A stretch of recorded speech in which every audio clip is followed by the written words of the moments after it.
Okay, a good afternoon here in Patancharu and good morning to our colleagues at different locations in Africa. And as I mentioned earlier, that we have Dr. Kelly Robbins with us, who is the director of Genomics and Open Source Breeding Informatics Initiative, based in Ithaca in Cornell. So we are having pleasure to have him with us today in this presentation. And I think this is the 18th meeting or so of that critical focus area of molecular breeding, what we have at CRISAT, which cuts across the research program and locations. And I will not be discussing about the Gobi, what is Gobi, but I just would like to mention that ICRISAT is one of the important component of Gobi project. Probably Kelly is going to mention that one. Let me briefly mention about Kelly's qualifications, credentials, so that he holds a BSc degree in animal sciences from the University of Tennessee. After that, MSc degree in animal breeding from the University of Georgia and PhD in statistical genomics from University of Georgia. And after that, he took the research position in quantitative genetics at Dow Agri Sciences, and he was the leader of quantitative genetics group at Dow Agri Sciences. His research centers on the use of mixed models, Bayesian methodology, and machine learning algorithm for modeling of genomic data, which with applications in plant and animal breeding as well as human health. He was with Dow Agri Sciences for about 7 years, and when he was working there, he played an important role and rather as a key driver on the successful implementation of genomic selection in the temperate maize breeding program. And this is one of the important area in the crop breeding nowadays. So basically Gobi project is really privileged one to have Kelly as the director of that program, because in Gobi many of us from the CGR centers, we have started to work in this direction. And he got extensive experience working with marker systems, developing model for genomic prediction and optimizing breeding programs for integration of genomic selection. So, and as I mentioned earlier, ICRISAT, we have initiated, and Kelly is a good friend, not only this, with fantastic qualifications. So we are very much pleased to have him. So please join me in welcoming Kelly for this presentation. And we are having again house full, so this is fantastic. Kelly, floor is yours.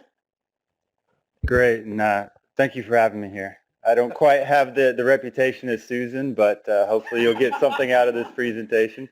That was a wonderful introduction. I don't really need to go back through. I don't necessarily need to go back through my background again, but just to give you an idea of where I'm coming from. So I started out in animal breeding genetics. So I worked in beef cattle, developing random regression models for growth traits. I switched over to human genetics for my PhD, where I did work with machine learning and swarm intelligence for identifying genomic markers for disease diagnostics. And then all of my plant experience has been in the private sector at Dow AgriSciences in the quantitative genetics group, and that's where all my work with genomic selection has been done. I only mention that because a little bit of an apology at the start of the presentation was not a great way to start, but pretty much all the relevant work that I've done I did in industry, so I can't necessarily present to you a lot of the detailed analysis I've done. What I'm more going to try and walk you through is some of the lessons that we learned as we went down that path of implementing genomic selection within a large-scale breeding program. So with genomic data, obviously we're generating more and more of this data. And so one of the questions that comes up is, does more data necessarily equal more information? Well, it does. You have more data, it's more information, but how relevant is all that information you have? And so when you talk about genomic data in particular, as it becomes increasingly more cost-effective to generate, we tend to generate more and higher volumes of it. But being able to work with this data becomes more and more complicated as we do that. When you're looking at a sequence file, a FASTQ file coming off a sequencer, that data in and of itself is not that informative. And so with these types of data, you really need to have effective data management tools in place to be able to use this data. You don't want to necessarily have to have a background in computer programming to be able to do an analysis with this type of data. And you also need to have pipelines that can turn this raw data into actual useful information. So at the end of the day, we want to be able to bring this information to make decisions in a breeding program. And that requires a lot of transformation to be done to this data. And you need to do it relatively quickly at times to be able to make those decisions. I think it is important to note that genomic information does not replace phenotypic data. In fact, phenotypic data is very critical to being able to effectively use your genomic information. And if anything, as we talk about genomic selection, one thing is that it's very critical to have good quality multi-year, multi-environmental data. You have to be able to integrate both your genomic and phenotypic information, and you have to have very well-designed training sets to achieve high prediction accuracies. And with these models that we use, we have a lot of different variations of models, but at the end of the day, they're pretty much heavy shrinkage models because we tend to be very over-parameterized in how we fit these models. And by the nature of these models, they're very good at predicting things that they've seen before, but they're not very good at predicting things that they haven't seen before. And so if you're going to do a training set where you have some data that's collected in one environment and you're predicting into another environment, typically it's not going to work very well. If you have genomic backgrounds in your training set that aren't in your prediction set, typically these models don't work very well. And so to be able to really effectively use genomic selection, you have to invest in data to be able to build up and accumulate that multi-year information to be able to accurately do this. And that requires good data management. So when we get into genomic selection, and this is obviously very basic stuff, but as I said before, we're bringing together multiple different types of information, both the phenotypic, genotypic, and environmental information. We're doing some training and we're predicting. Unlike marker-assisted selection, one big difference with genomic selection is you're not necessarily providing back information on the markers themselves. You're providing back a prediction of the performance of a line. And in essence, we're not necessarily mapping things to the genome. What we're really trying to do is shift the selection a little bit earlier. So if we can provide this information based off of genomic information and historical phenotypic information, we can start to make decisions a little bit earlier in our breeding program. Ultimately, everything in a breeding program goes back to, response to selection. So we have several key components here. We have the selection intensity, selection accuracy, how much genetic variance we have in the populations that we're selecting on, and then obviously generation interval, because typically what you're interested in is response per year in genomic selection. And it's really in this equation where genomic selection can play a big role in breeding.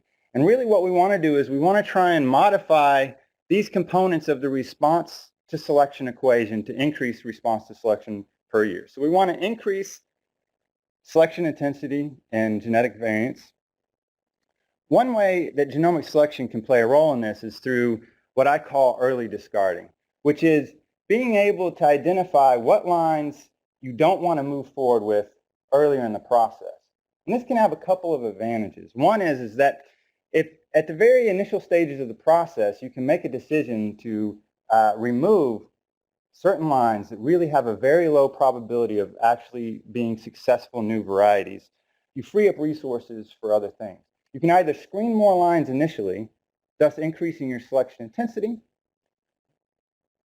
or you can make more crosses that can increase your genetic variance or the amount of genetic diversity that you look at. When we talk about accuracy, with accuracy, when we talk about incorporating genomic information and increasing accuracy, it's a little bit tricky in terms of how you think about it, in the sense that predictions based off of markers alone are not going to replace the accuracy that you get by seeing something in the field in multiple locations across multiple years. But what they can do is, in the early stages of selection, shift that accuracy up a little bit higher to enable you to make better and smarter cuts earlier in your development of lines. And then in terms of reducing generation interval, early recycling is one way in which you can use genomic selection. But as we'll see in some later slides, the type of accuracies you need to be able to effectively do really rapid recycling, or in other words, recombining lines before you've really seen a lot of data in the field, is very challenging to achieve. Another way in which you can reduce generation interval, though, is reducing the number of years that you need to test a line in a field before you're ready to say, okay, this is a good line and I'm ready to release it. And by releasing lines earlier, you automatically get a bump in genetic gain. So for accuracy, so this is obviously a very key component in the response to selection. So what are some of the key drivers for accuracy? Well, obviously the genetic architecture and the heritability of the trait are going to play a major factor in terms of how accurately we can predict a trait. To an extent, these really aren't necessarily in our control. So the genetic architecture of a trait may change over time as we do selection. Heritability can be affected by how we measure phenotypes, but it's largely not a major factor under our control. The models. Now, I come from a modeling background, and so this might be a little controversial for someone with my background to say, but of the major components that affect accuracy, models really are one of the least important factors. So if you comb through the literature that you've seen, they all make very different assumptions about the mixtures and distributions of the different marker traits. But typically, because phenotype data is the major limiting source in the training of these models, they really don't they're really not able to differentiate themselves when it comes to applications in real data. And you'll see that you may see small differences in the accuracies from model to model, and trait to trait it may be different models. Training population. This is where you really start to get into factors that have a major impact on how well you can actually practice genomic selection. The training populations, both in the composition in terms of what lines you include in these training populations, and in terms of what phenotypic data you include in these populations, and how you genotype these lines, is going to play a major role in terms of the accuracy that you can achieve in this type of data. And so when it comes to applying genomic selection within a breeding program, you really have to think long and hard about where you're going to be doing these predictions, what you're going to be using these predictions for, and you need to design your training set specifically for those applications. And since I am here to talk about an information system and data management system, I will put my plug that not just for genomic selection, but anytime you're doing anything, data is always the most important piece in terms of how well you can do that. And when you think about how much money is spent within a breeding program on collecting phenotypic information, on collecting genomic information, this really is a very valuable resource. One of the things that was a little bit surprising to me coming from the animal side to the plant side was when we worked in animal genetics, so I was doing beef cattle evaluation, so we were a center for that, we had phenotypic data that went all the way back to the early 1970s. And it was all accessible and could be brought in to include in models. And the reason we would do that is because that information, even though those lines were not being used anymore in breeding, those lines carried a lot of the same genetics that were still present and genes that were still present in lines today. And being able to bring the power of that historical data to bear on the future predictions has a significant impact. And when you think about how you collect your data, both your genomic and phenotypic data, it has value well beyond the initial purposes of what you collect that data for. So if you're collecting data for a field trial, making some advancements, once you've made those advancements, that data still has a lot of value. The same goes with genomic data. No matter what purpose you're originally collecting it for, being able to store and re-access that data will definitely pay dividends moving forward. And we found that out when we were doing genomic selection in the sense that it really wasn't until we built up a large repository of data across multiple years, multiple genetic backgrounds, we were really able to attain the types of accuracies that we needed to have to be able to deliver it effectively in a routine breeding program. And also, I will say, when you think about how to get the most gain out of a breeding program, you do have that response to selection equation, but ultimately that whole thing has to operate within a certain budget. And so when you think about how you spend your money on collection of data, it does pay to really think about how you optimize your resources in terms of how you're going to be doing your phenotyping and genotyping to get the most you possibly can out of that. So with all that being said, when properly implemented, is genomic selection accurate enough to drive increased genetic gain in a breeding program? And the answer to that, in my experience and what I believe, is yes. I have a little asterisk by this because there's a lot of conditions on that, and it depends a lot on what traits you're talking about. It depends a lot on, how your breeding program's structured. It's going to depend on how genomic information can increase your genetic gain. And no one crop, no one breeding program is the same. So you always have to think about specifically for this application, what's the best way. But we find both in the experiences I've had working in industry, as well as if you look in the literature, that these accuracies are high enough to make the types of gains you need to have. And so I bring this up, and you can't read this, obviously. This is a review that was in Crop and Pasture Science in 2014. And what they did is they went back and they just looked at, in the public literature, cross-validation accuracies for genomic selection across multiple crops, across multiple models, across multiple species. And you can kind of summarize this in this histogram right here. What is the accuracy of genomic selection? Well, it's essentially a normal distribution that goes all the way from a little bit less than 0.2 up to almost 1. I guarantee you that this 1 was probably a trait where they had a couple of major genes that explained a large portion of the variation. And I guarantee you that the complex traits like yield are all kind of piled up down in this half of the equation.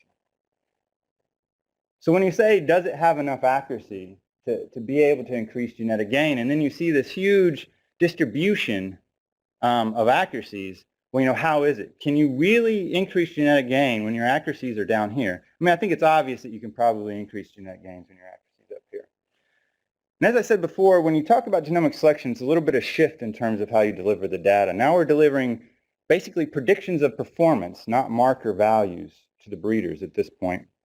And so I think it helps to sort of visualize what a correlation means in terms of your selection on the data. So if we start with an optimistic scenario, here we have a correlation of 0.7 between our predicted values and our true values. So here on the y-axis would be the true values. This is just normally distributed, mean 0, variance 1. And then on the x-axis here, we have the predicted values. And so at a correlation, this is of 0.7. This is the relationship that you might get between your predicted and true genetic values. I have a little green line here, and this represents a pretty high selection intensity. This is at about 2. So this is selecting the top about 2.2% of your lines. And so if we say that these are really the lines that we want to be able to identify in our breeding program. So we've done our crosses. We need to screen this material. These are the lines that we want to find. Can we use genomic selection to find these lines? Well, if we go from the scenario of, let's say, rapid recycling, where I want to immediately take the best, recycle them back, then I'm going to put a very high selection intensity on my predicted values, which is right here. And what you'll see is that even at this high correlation, we get about 33, a third of the winners we would actually get. And you know what? We're not doing that bad, because even the ones that we get that we missed are still pretty close to being winners. So at this type of accuracy, you start to get into a point where the idea of potentially doing selection and rapid recycling is possible. You can also think about it on the flip side, which is early discarding. If I want to really use genomic selection to just get rid of the bad stuff early on versus trying to pick the winners. So we want to pick the losers instead of the winners, basically. If I use genomic selection to discard the lower half of my data, at this accuracy, I only lose about 0.5% of the good lines. So in essence, I've reduced by half the number of lines I have to test, and I really haven't lost any of the lines that I ultimately want to be able to identify. So what we've done is we've significantly enriched our population prior to going to the field and doing some of the more expensive testing. As we go into a slightly less optimistic scenario, so now we're kind of in the middle of that normal distribution. 0.5 is pretty good. I mean, you can get complex traits, you can get up around here. If we try and pick the winners, you can see now that we're probably not going to be very effective at that. We can get about a fifth of the winners if we do it that way. But again, when discarding, we still can greatly reduce the number of lines that we have to test without really losing very many of the lines that we want to keep. And so it's still very effective even at this correlation at being an early discarding tool. As we go to a correlation of 0.3, this is where it gets a kind of definitely on the lower end of that scale. You can see the data is a bit more of a cloud. Forget about trying to pick the winners with that type of correlation. But you can still significantly enrich your populations even if you do a fairly heavy cut at 50%, yeah, you're going to lose some of your winners, but you're getting rid of a lot of stuff here that you really don't need to be trialing. And so when you look at what's left, you've again significantly enriched your population for the best lines, and that can increase your chances of identifying the best lines as you go through the screening process. And so this goes back to a little bit of some of the strategy that's been adopted in some of the larger breeding programs, which we can call modifying the funnel. So here I sort of generically represented, and this may not necessarily fit to all the crops that you work on. This is a little bit more towards a commercial breeding program. You have an early stage screening process where you take your new lines, you typically look at them at very few locations. You get some idea of how good they are, but in essence, you don't have the best ability to make selections here. Then you go into characterization where you go to a lot more locations, a lot more environments, and then here you're ramping up to actually release to the public. One of the challenges with breeding is that the heaviest cuts that you make are the cuts that you make with the least amount of data, which is a bit of a problem because you're going to make the most mistakes early on. And this is where genomic selection can really come in and help you. It can help you make better decisions here, but it can also help you increase what I call widening the funnel. So discarding lines with low likelihood of success, as we saw with those correlations. If you can do some pre-screens based off of genomic selection, you can in essence screen a lot more material without necessarily having to ramp up your phenotyping capabilities significantly. So you can increase both your selection intensity and, depending on how you're making your crosses, your genetic diversity as well in your initial screens. Depending on the development cycle of your crop, you can also shorten the funnel. Because by doing an initial discard of lines here, you can potentially reallocate how you do your screening here at the first stage. This won't work for all crops, but for some crops, if say I was screening at 5 reps or 6 reps before, if I do a 50% cut now, I can now screen at 10 or 12 reps. I can make more confident decisions and advance this in and potentially cut time off of the development cycle, recycle the best lines early because I'm testing them at more locations earlier. I can make better decisions earlier. And when it comes back to the training set, being able to develop and maintain separate training populations can be a fairly costly component of doing genomic selection. One great thing about using the actual breeding program as your training set is you tend to be using data that you're collecting anyways as part of the breeding program. And you're also ensuring that what is in your training set is relevant to the breeding program because you're using the lines being developed within the breeding program to go back, train your predictions to predict the next line. So the future parents that you're going to be predicting for are present in these training data sets. So in terms of key components for implementation of genomic selection, based off of my experience, the most important component really is having an effective breeding strategy in terms of a good idea of how to best bring markers to bear within your breeding program. Everything else has to be able to align to that vision. Within that, you have both your phenotypic information and your genomic information. Data management, you have to have effective data management systems in place for maintaining both of these analysis pipelines. But at the end of the day, with genomic selection, all this information needs to be in the hands of a skilled breeder at the right time to make the right decisions.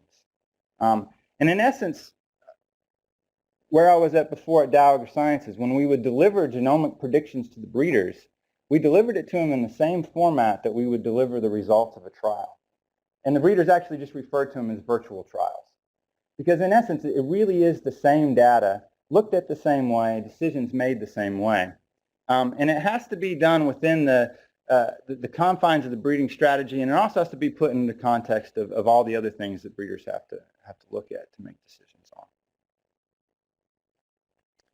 So for Gobi, switching gears a little bit, the Genomic and Open Source Breeding Initiative, our goal is to work closely with the CGIAR Center, so mainly we're working with CIMMYT, ICRISAT, and IRI, to develop open source capabilities to enable implementation of genomic selection. I like to focus on the word enable because we're not necessarily coming here to be tasked with developing a genomic selection strategy. We're not here to look at developing the appropriate methods, the appropriate strategies for your breeding programs. We're here to develop the tools to enable you to enact your breeding strategy. So it's very important that while we're here and while we're interacting, that we have the opportunity to fully understand what your breeding strategies are and what tools you really need to have to bring to bear on this project. And of course the vision, I think we all have the same vision, is that the effective deployment of genomic information in breeding can significantly increase the gain of our crops. And we have found that certainly in applications before. I think you've had some experience here with successful applications of markers in your breeding program. And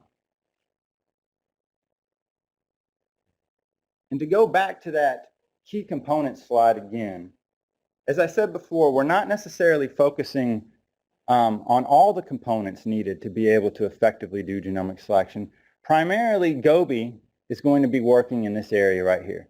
So we're providing tools to help better utilize genomic information, data management tools to be able to manage that information, and then analysis pipelines to be able to take that information and turn it into useful information, take that data and turn it into information that can be used by breeders to make decisions and increase the genetic gain within your breeding processes. So getting into what we plan on doing with the Gobi initiative, I'd just like to take a step back real quick and talk about execution and implementation. So whenever you're talking about implementing something that's transformative. So here we're talking about a shift in the way we handle and the way we treat data within a breeding organization.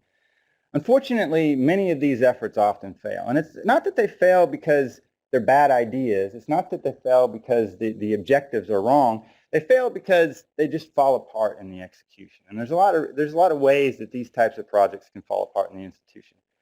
What you really need to have is clearly defined objectives.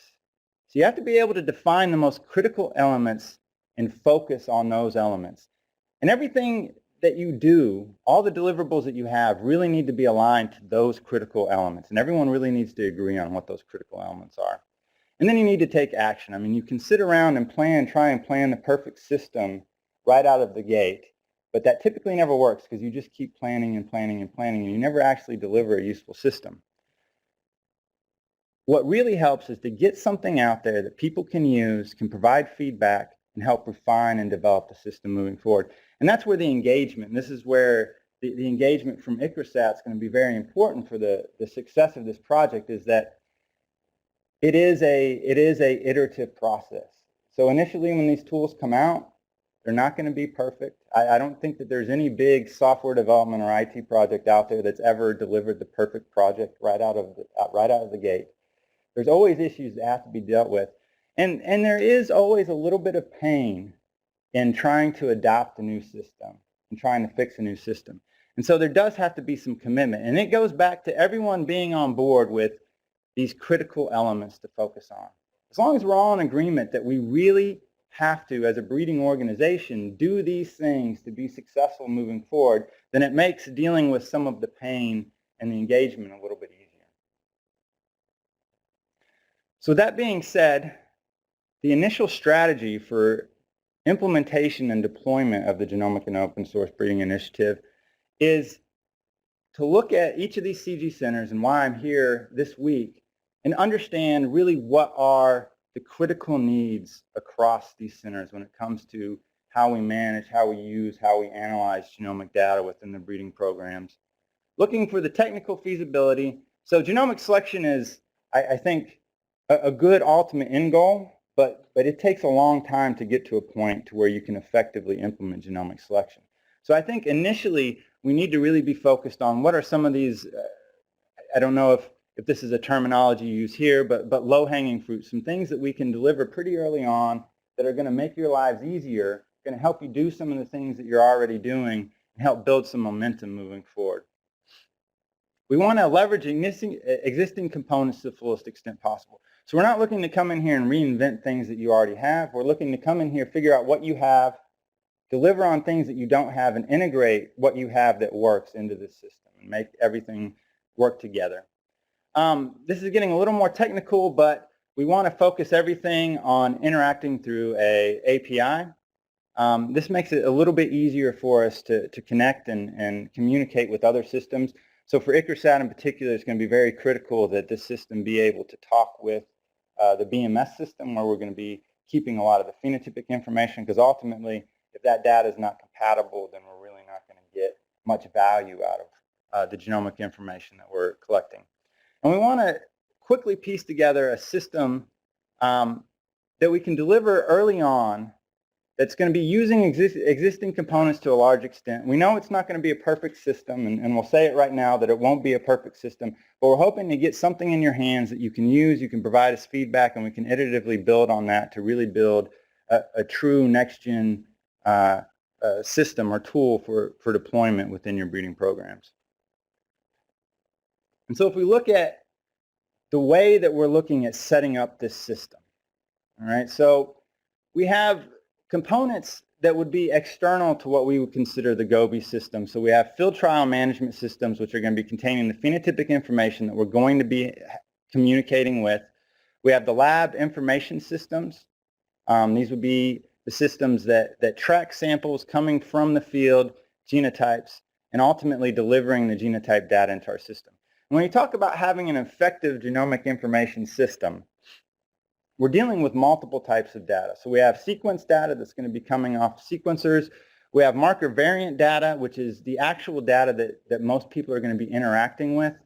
And we have metadata, which can be used to identify what marker data we want to look at, connect that to the phenotypic data in the field. And obviously we have the client-side applications, which are the user interfaces that can be used to interact with this data. And so our initial strategy is to develop and use for marker data systems that do quite well with this type of data. So if we're looking at SQL type of systems, they tend to handle this type of data well, and we're going to focus on that early on. Genomic sequence information, we're looking at having some back-end servers to store this information as compressed files. We'll be implementing some pipelines for genomic variant calls and imputations to take sequence data and impute it into the marker data. And then this marker data, which is really some of the more challenging data to deal with because of its volume, being able to access this data, being able to filter on this data and pull out the information you need, we're going to be putting a lot of focus on trying to develop certain types of database solutions that can help us deal with this type of data out of the gate. Client-side applications, obviously, the way you visualize, look at, and interact with this data is quite critical, and so we will be putting some effort initially into developing a system that's going to allow you to easily go in and pull out the data you want and be able to look at it the way you need to be able to make some of your critical decisions. So we've divided the project up into 4 work packages. So the first one is going to be breeding workflow, mapping, and project prioritizations, data warehouse, and data mart. And when I say data warehouse and data mart, what I mean is that we're not going to have one single database on the back end of the system. We're going to have multiple databases held together through a middle layer that the users go through that can pull this information together. Server applications. These will be types of computation that will be run on the server side. These will be the big machines that will be housed here at ICRSAT. We have the API in the middle layer. This is what allows users and other programs to interact with the data easily, even as we change out components on the back end. And then we have the client-side applications, and these really are the breeder tools. This is the piece that most people that work with GOBI are going to see. And these will be what we call client-side in the sense that you'll be able to run analysis on the server, pull that analysis onto your laptop, and be able to work and manipulate that data locally on your laptop. So as we look through each of the work packages, so for breeding workflow mapping and project prioritizations, we're going to be looking at breeding processes and strategy for each breeding program. So it's very important when we talk about developing tools to use in these breeding programs that we understand that the way in which these breeding programs are operating. That helps us understand really what tools you need to have to be able to enable your processes. So it's both the breeding processes as well as the lab processes that we need to fully understand. You know, how do you develop lines? What are your key decision points? What are your key traits? And what are your strategies for both genomic selection and marker-assisted selection within your breeding programs? For the marker workflows, we need to understand how you pull your data and how you filter your data, common marker analyses that you run here at ICRISAT, as well as where markers are deployed into the breeding process. And that's important because that helps us understand how quickly the turnaround needs to be on some of these analyses. And finally, we need to set up our initial prioritizations, understand the critical marker needs that are not currently being met with the systems that you have, and that's what we want to target out of the gate. For the data warehouse and data mart, sequence data we're going to be storing as compressed FASTQ files. Metadata, we're going to be looking at using relational databases. Sample and marker information, marker meta information, we're going to support basic API calls to allow other systems to talk to the system and pull information.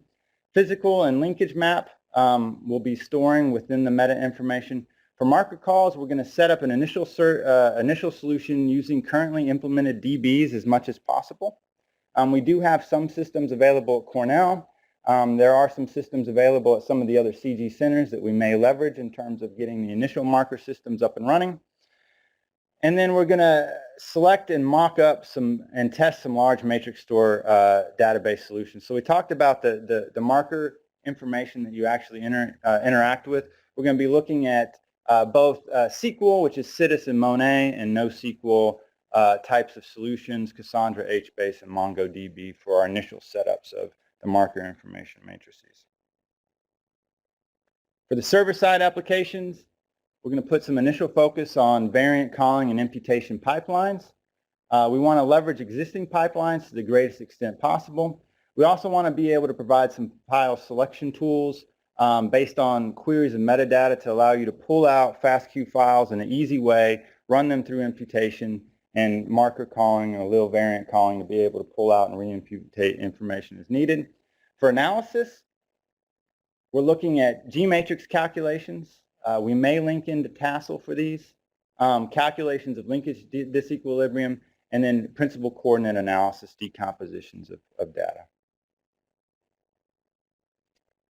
For the API and ETL layer, we're going to be using, so there's a large consortium looking at developing a breeding API that's going to be focused specifically on working with marker and phenotypic data information. We'll be working closely with that group and implementing that via a web interface.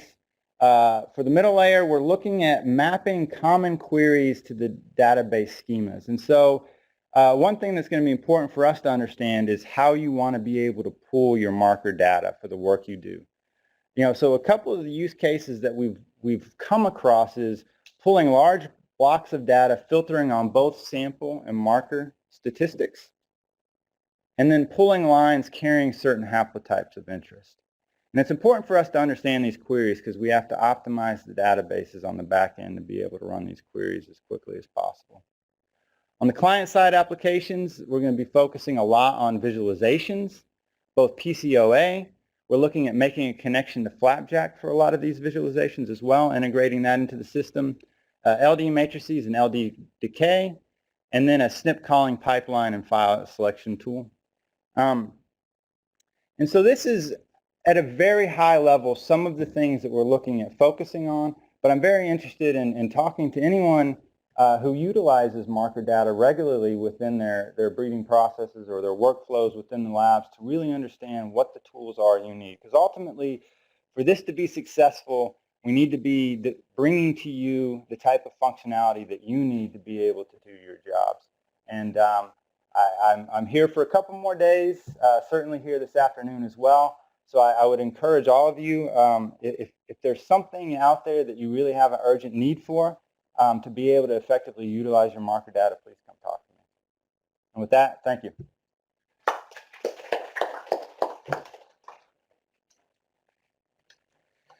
Thank you very much, Kelly, for giving the overview about GOBI and also that highlighting that need and importance of GS in the breeding program. So I'm sure that there will be several questions. I can see Janila wants to ask a question. So Janila, go ahead. And then other people can be ready. They can raise their hands. Okay. Thank you for the presentation, Kelly. I just wanted to know, like you said, Can you please press the mic or come oh, to it's the mic? already okay. Oh yeah. I just wanted to understand, you mentioned a well-designed training population set. Like, what's the criteria you use to define that is a well-designed set? Well, so I think that it's a fairly all-encompassing type of thing in the sense that there's a lot of things that you have to consider. One is that the genetic distance between the lines that you include in your training population and the lines that you're going to predict into, you need to pay close attention to that, because if the lines that you have in your training population aren't necessarily closely related to the lines that you're going to be predicting into, you're not going to get good performance. You need to look at the phenotypic data that you're incorporating into your training population.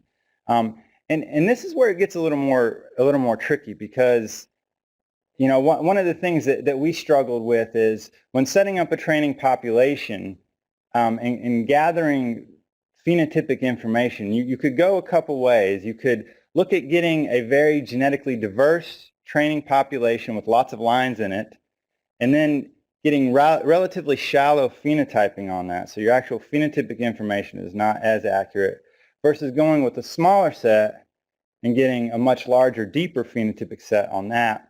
And that really does come down to a bit of an optimization problem, and a lot of sort of determining what the sweet spot is there really depends on how wide the germplasm is that you're breeding with, how diverse the environments are that you're breeding in, and how heritable the phenotypic trait is that you're working on. And based off of that, you can start to optimize a little bit. Another component of the training population is really how many markers do you need to have on the lines that you're going to be doing your genomic prediction with. And again, that really goes back to the diversity of the lines that you're working on. The more diverse, the faster you have LD decay, the more markers you need. And you can really consistently see that based off the diversity of the population. There really is. You can sort of, you see a asymptotic function of the diminishing return as you increase markers, and you want to try and hit that sweet spot. But it is very contextual, unfortunately. There's no one great answer to how you set that up. So maybe before we go to the next question related to that, you can also throw some light on the size of the population, because people, they keep on using 50 to 300, 500,000. So is there any some optimal size, or that what will determine that the appropriate size of the genomic selection for training population? So that colleagues can be benefited by that. I think that what you need to first do is look at, if we're talking about bringing genomic selection into a breeding organization, you need to sit down and you need to look at what lines are you breeding with. And anything that you're using as a parent has got to be in there. Then you need to start working backwards from your parents and looking at what are the key progenitor lines that went back from those parents. And if there are key lines back there that have been used commonly to develop the sort of current generations of parents you have, you need to get those in there. I realize it's not always possible because you may not still have seed on them, but I would say at the very least, you need to have, going back at least 2 or 3 layers of your pedigree, what the key parents are, and you need to include those in there. In terms of how many lines you need to have, it's fairly conceptual. I mean, if you're trying to do genomic selection within a biparental cross, you really don't need a lot in your training set because everything's so closely related. If you're trying to predict widely across a whole breeding program all the possible crosses they need, then you need to have quite a bit in your training set. And if you're trying to predict across breeding programs, then you really need a lot of information. And so, whether or not 300 lines works, I think depends on what those 300 lines are. I think it depends on what you're predicting into. I know it's, my background's in statistics, and I have people come to me consulting a lot, and I know it's very frustrating when anyone comes to me and asks me, well, how many lines do I need to have, and how many phenotypes, and my answer is always, well, it depends. So. Okay, Manish. Thanks, Kelly. Although half of my question was asked by Rajiv and half by Janila, but I'll rephrase my question. As you mentioned, based on experience for genomic selection, the basic feature is training population and the quality of phenotyping data. Mm-hmm. So does this experimental design of phenotyping plays an important role? And if yes, Then additionally that, like we've discussed, that is there what requires the number of location more or the number of replication, what helps more for the prediction? Number of locations, just in general, number of locations is always more important than replication within locations. Because sampling your environments is critically important, and you get, whenever you have two plots that are at different locations versus two plots at the same location, two plots at the same location, you're getting two pieces of information of how that line performs in that environment. When you get it across locations, you're getting two pieces of information on how that line performs, but you're getting it in different environments. You tend to get more information by maximizing across locations, just as a general concept. Kelly, just we want to actually it will be good if you share your experience from Dow Agro Sciences. Maybe you will not share fully, but actually like breeders, like for giving a crop same age, they're working like different objectives like medium and late duration, all those things, with many other favorable traits. Now they are also how they work, whether they work with the one training population or they again go for a like a set of means different training populations for given group or something like that. We had multiple training populations for different purposes. So, so North America maize, it really was kind of a north-south divider as you go across maturity zones. And so you would have breeders, you may have, it really depends on the size of your programs, you may have multiple breeders working within a maturity zone, but maturity zone was, we had a separate model for every maturity zone. And those models included data from that maturity zone and adjacent maturity zones. Good, Rachit. So, do you have any plans to have more crops into the Gobi? The ultimate plan for Gobi is for it to be open source for adoption in any crop. So whatever we do, we're going to be making it publicly available for download. One of the things that you have to be careful about when you're starting out is if you try and do everything at the start, then you end up really doing nothing because you kind of do everything sort of halfway good instead of doing a few things really good. So we're going to try and stay focused out of the gate. I think it's good to talk about other crops, specifically what some of the key differences in the needs of other crops are, so we can make sure that we avoid making architectural decisions that really hurt us down the road as we try and extend. But we are going to maintain focus for ICRISAT on chickpea and sorghum initially. Musa? Can you use mic? Yeah. In measuring the accuracy of genomic selection, we use comparison between the true breeding value and the genomic estimated value, the correlation. For true breeding value, I think we get that information from the pedigree information. So in genomic selection, how do you get So what we did is, and what a lot of these studies that you'll see, I mean, each study, goes about it a little bit differently. What we did is, once we got to the point where we had trained models, every year when the breeders would start planting their trials in the ground, we would predict the performance of the lines that they were about to plant. Then at the end of the year, they would harvest, they would estimate the performance of those lines, and then we would correlate what our predictions were to what they actually saw in the field. And as a second phase, what we did is in the second stage of trials, you go in more locations and you have higher ability to predict better ability to accurately estimate what the performance are. We would predict based off no phenotypic information. Then they would predict based off of the first year yield trials what they would do in the second year, and then we would compare those two predictions to each other, whether or not the first year yield trial, which was typically at a very small number of locations versus the predictions, which ones did better at predicting the second year.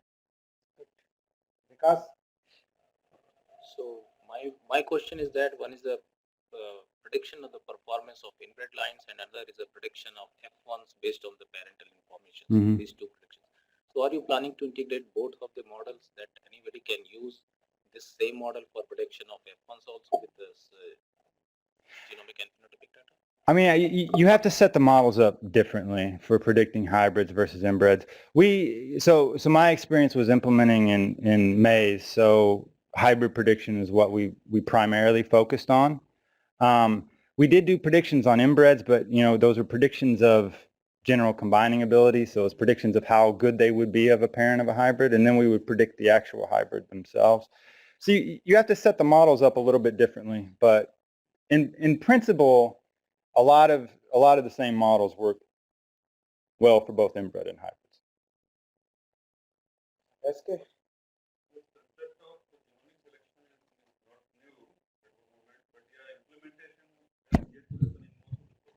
Mm-hmm. What new this Gobi project brings means how you are planning to, what are the new things, the new components you are planning, which will increase the efficiency of this introduction of genomic selection into the breeding program?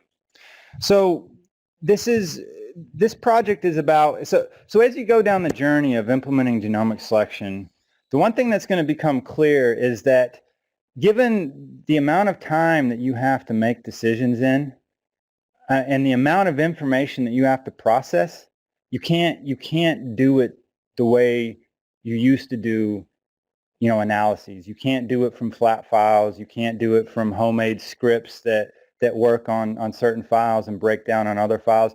You have to have a very efficient, robust information system to be able to implement it. So Gobi is not necessarily about doing something new and different. Gobi is about providing the tools that you need to have the efficiency and the accuracy to implement genomic selection and carry out those decisions. So this is more about building the computational infrastructure that you need to implement genomic selection. Good. I think we had a lot of interaction. Okay, one more question. Maybe this is the last question.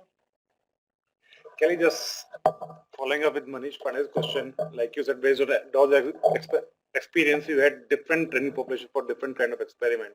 Mm-hmm. Because you're working in the private sector, money is not an issue. For public sector, so if we make a training population that covers different traits and having the different training population, how much the accuracy differs? If I have a diverse training population and I have different training population. So the way we did it is we looked at cross-validation accuracy. So cross-validation ultimately is the best way to measure performance. And so yeah, you're right. You do have a trade-off, which is by bringing together breeding programs, you get larger training sets, so you have more data to train on. But all of that data may not necessarily be as relevant. That was on a crop by crop decision. It was also on a trait by trait decision. So some traits. So the training set that we might have, let's say, to predict maturity versus the training set we might have to predict yield versus the training set we might have to predict lodging versus disease, they weren't necessarily the same training sets. Every training set was tuned specifically to the purpose of those predictions. And we tuned it to maximize cross-validation accuracy within the breeding programs. Okay.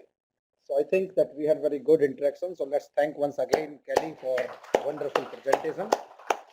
And as I mentioned earlier, so let me highlight once again that Gobi team here at ICRISAT. So Stefania and myself, we are leading this project here at ICRISAT, and then the team member is Abhishek Rathore, Santosh Deshpande, and Manish Surkiwal.